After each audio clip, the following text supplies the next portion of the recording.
Assalamualaikum warahmatullahi wabarakatuh. Perkenalkan, nama saya Devana Kavinda Ananda Putri, kelas 9F dari SMP Negeri 21 Bandung. Saya di sini izin mempresentasikan hasil makalah saya yang berjudul Dampak Sosial Informatika. Topik dari makalah saya ada dua, yaitu A. Keamanan data dan informasi, B. Perkakas untuk melindungi data dan informasi.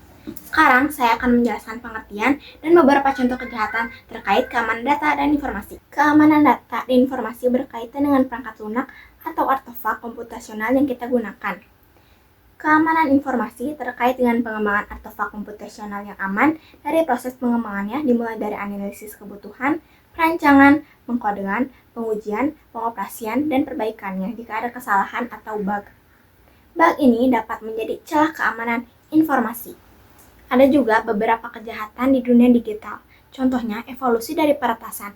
Istilah hacking atau peretasan saat ini dipahami banyak orang sebagai tindakan tidak bertanggung jawab dan merusak yang dilakukan oleh penjahat atau yang disebut peretas. Peretas adalah individu yang melakukan aktivitas peretasan, membobol sistem komputer, atau dengan sengaja melepaskan virus komputer untuk mencuri data pribadi, untuk mencuri uang, membobol rahasia perusahaan, dan pemerintah yang berisi informasi sensitif. Berikut, saya akan menjelaskan beberapa jenis malware. Virus adalah perangkat lunak yang menempel pada perangkat lunak lain. Virus yang banyak ditemui mampu merefleksi dirinya sendiri ke perangkat lunak lain dan menjalankan fungsi lain yang berbahaya seperti menghapus file, mengubah ekstensi nama file, menyembunyikan file, mengirimkan surel, dan lain-lain. Worm dirancang untuk mengeksploitasi kelemahan sistem tertentu. Worm bekerja dengan berusaha mendapatkan akses ke sistem host ketika telah masuk ke sistem. Trojan Horse merupakan malware yang tampak seperti aplikasi perangkat lunak jinak, tetapi perangkat lunak ini membawa komponen yang jahat di dalamnya.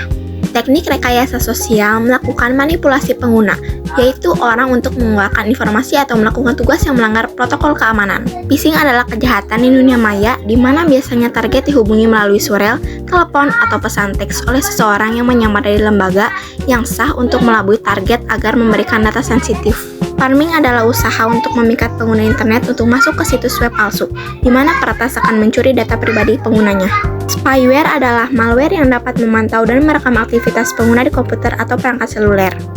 Ransomware adalah malware yang mampu mengenkripsi beberapa atau semua file di komputer atau perangkat seluler, dan kemudian menampilkan pesan yang menuntut pembayaran kunci untuk mendeskripsi file. Backdoor adalah perangkat lunak yang mampu untuk mendapatkan akses ke suatu sistem komputer atau peranti dengan melewati lapisan security normal. Dan yang terakhir ada botnet. Botnet adalah akronim robot dan network. Botnet berbentuk sekelompok komputer atau perangkat lain di internet yang memiliki virus atau bagian dari malware yang dikendalikan oleh peretas melalui server pusat. Selanjutnya, ada kerawanan di dunia digital.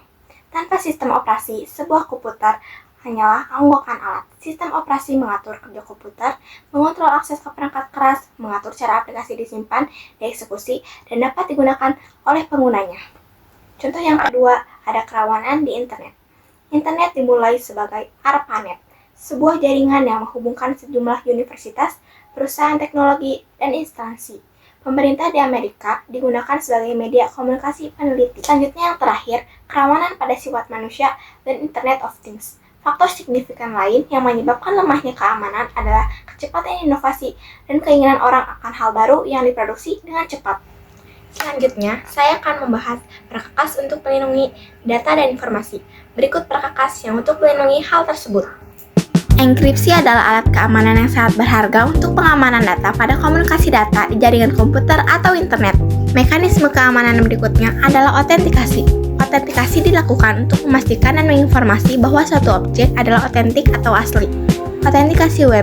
Situs web sebagai salah satu sumber data yang banyak digunakan di internet. Situs web dapat diautentikasi bahwa situs tersebut adalah otentik. Autentikasi pengguna. Autentikasi pengguna adalah bagian penting dari keamanan informasi. Banyak kejahatan peretasan terjadi karena autentikasi pengguna ini. Autentikasi pengguna umumnya menggunakan username dan password.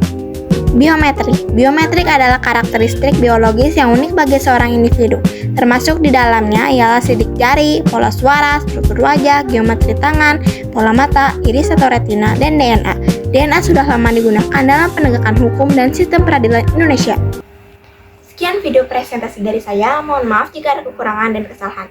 Terima kasih juga untuk rekan ibu bapak guru yang telah melihat video saya. Wassalamualaikum warahmatullahi wabarakatuh.